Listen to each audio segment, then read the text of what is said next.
Hi, I'm Mitchell. Hi, I'm Connor. And this is Board Game Battle. Our debate for this week is The best dice game. my champion is one that I actually played at Gen Con. I found out it is the Game of the Year nominee, or Juego de Año in Spain, and that would be Red Cathedral. In my game, Dice Forge. Good old times, good old times. Now, there are a lot of, get that out, there are a lot of potential games that we could use for a dice game. I think if you ask us this question again in a year, our answers would probably be different. But right now, I'm all about Red Cathedral. So this is a 1 to 4 player game, a 2020 release from Devir Games.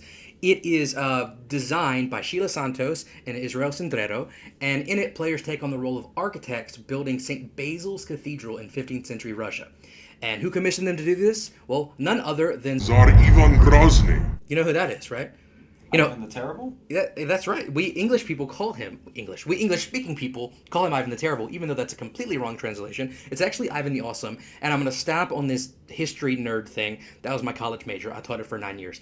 I will spare you and go to my first pro. It includes one of my favorite words that I say in every episode, which is replayability. It's replayability and scalability. The size and shape of the cathedral, which is represented by cards, change every game. There are 3 different possible layouts for each player count. However, even within each arrangement, the actual cards used change as well, so no 2 games will have the same cathedral, either in aesthetics, required resources, or the benefits granted for building each piece. Plus, the resources granted by dice change order every game, as do the guild influence cards associated with each quarter of the rondel, which can be used in a pinch to gather resources or complete actions in alternative, though less efficient ways. So I really like this mechanic, but one thing that kind of like makes me a little eerie is the fact that, so the different formats, right? So you have the first layer, second layer, and third layer.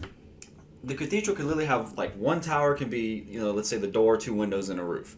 Then the next one's a door and a roof. Then another one's a door, window, roof. Like it's a weird configuration for a cathedral that it just kind of throws me off a little bit. I guess you're right about that, but our viewers know that I care nothing for thematics, and I guess you care a little bit more than me. Absolutely. So that's just a debate that we'll have to save for another time and agree to disagree. All right, my second pro is the unique use of dice in this game. Although this is a dice rolling game, it doesn't use dice in the same way that many other games do. The number on the die determines how many spaces you can move it, and it'll grant the shown resources on the space you land upon. So on your turn, a dice roll doesn't determine what you can or can't do. Rather, the dice have been rolled on previous turns to set up for this turn. So although they affect the game, they can't ruin your turn if you get a bad roll. In fact, no side of the die is innately good or bad. It's always situational. Also, the game adds to this the fun puzzle of engine building. As you build your engine, certain die colors may begin to give you extra benefits, incentivizing you to try as much as possible to use that color. Plus, your player color grants you and only you the ability to pay rubles to move further than the die faces show. So counterplaying is that much more in depth. I really like this mechanic, but however, the one thing I have an issue with is that you don't really get a chance to pre-plan your turns out because your opponent's rolling dice right before your turn. And so at the start of your turn, now you have to just kind of think of your whole strategy in one turn. I get that, but if you were rolling the dice and they were dictating what decisions you could make, it would still be during your turn you're making those decisions. And also, turns in this game are already pretty quick, relatively speaking, compared to other games. The box says 80 minutes. I don't know if I've ever played a game that actually lasted that long of Red Cathedral. Anything else you got to say? Not really. All right, the third thing I like about this game is its use of the take that mechanic. In order to build a section of the cathedral, players must first claim that card, and they must do so from bottom to top. In this way, players won't be gathering the requisite resources only to have another player snatch up that desired part of the church. However, this does set up some take that. If a cathedral section is claimed before gathering resources, other players can counter by manipulating the dice in a way that makes it hard for you to get the requisite resources. However, claiming cathedral pieces is required for engine building, so the game has some give and take. More fun, however, is claiming and then completing cathedral pieces higher than lower opponent cards that are incomplete, triggering a scaling point loss based on how many completed sections lie above the incomplete card. I really like this, and I guess this next counter is going to be more, again, another thematic issue that I have. But let's say, one player's got that first layer, the door. Then you got another player that's claiming the little window spot, and the window player gets their stuff completed first.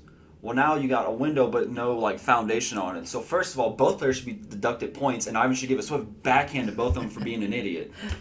Good point.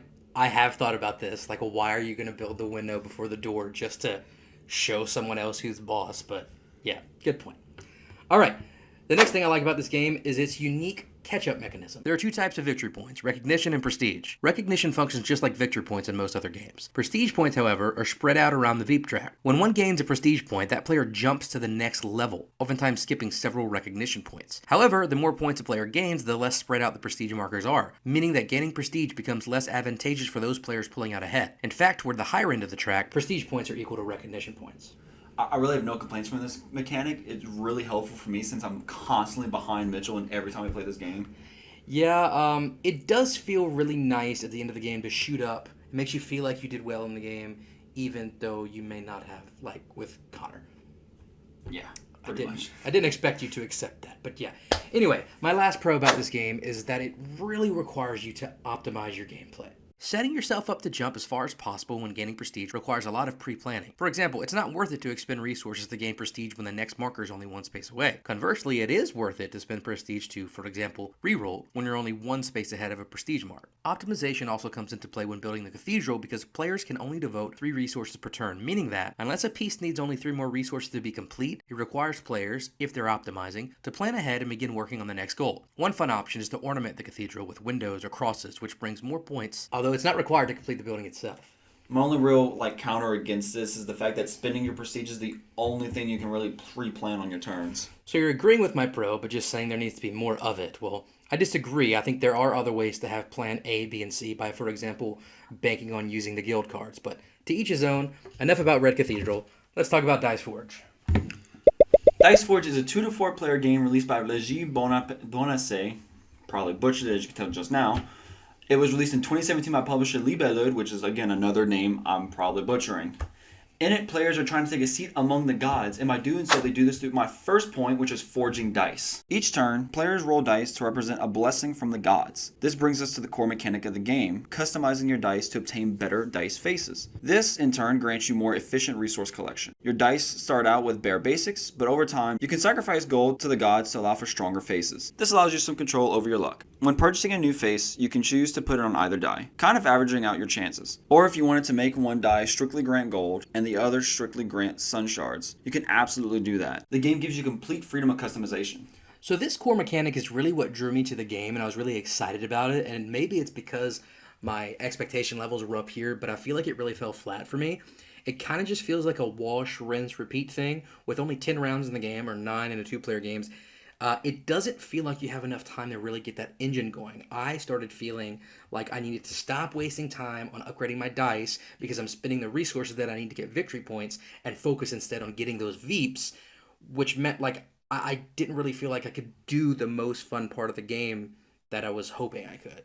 So what I'm going to say against that is that there are die phases that will allow you to build your engine quickly. Like there's a ×3 die phase. There's one that lets you choose what little resource you want to get. And there's even my next point, heroic feats, is going to allow you to do more things that allow you to build your engine quickly. These are represented by cards that afford you different boosts, allowing you to change up how your game is played out. Some cards give you a chance to reroll dice, others allow you pure victory points, and some even provide you the opportunity to go on quests in hopes of earning an even bigger payout. The iconography is logical, so that's a big plus. But if you're confused, there is a reference to help you out. I fully disagree that the iconography is intuitive. Listen, I'm a board gamer. I'm used to symbology. I feel like I'm qualified for a symbology degree. Like, what is it? Isn't that what Nick Cage has in what's that show called? National Treasure. Actually, I might be getting it confused with Dan Brown in the Da Vinci Code, but whatever. I think these symbols are not easy to figure out. I feel like even Nick Cage or that guy in the Dan Brown show, who is it, Tom Hanks that played that role, could not figure these out. I rest my case. Continue. Okay. So my next point is extended turns. Turns are quick, which keeps the game fast-paced. However, players have the option to spend sun shards to complete extra actions. So careful resource management allows you to reap really good benefits. I almost never have enough resources to utilize this mechanic, but maybe that's just me. It's absolutely just you, because I was able to get a lot of resources on my dice. All right. Maybe I'm just better than you at the game. I guess I just need to get good. You're definitely better than me at this game. Absolutely. All right, moving on. My next point is replayability. You can switch out which cards and die faces are used for each game. This allows for each game to be unique, allowing you to try out different card combinations and see which ones your friends will hate you for. More cards means more weird symbology to figure out. I rest my case. Don't you love replayability though? Yeah, but not whenever it requires me to, like, find the Constitution. That's why there's a reference in the book. I don't think the book tells you how to find the Constitution. What's your next pro? Alrighty. My next pro is that you can use the box as the game itself. The insert is laid out in such a way that if you pack the box correctly, it is essentially almost 100% ready to go as soon as you remove the cover for the next game. The rulebook contains a handy reference for where everything goes in the foundation, which is its fancy name for the box. I gotta give him credit for trying on this one, but the box organizer, although it does physically organize the things well, it is very hard to figure out where they go. So they do have like parts that are labeled in the box itself with more weird symbology.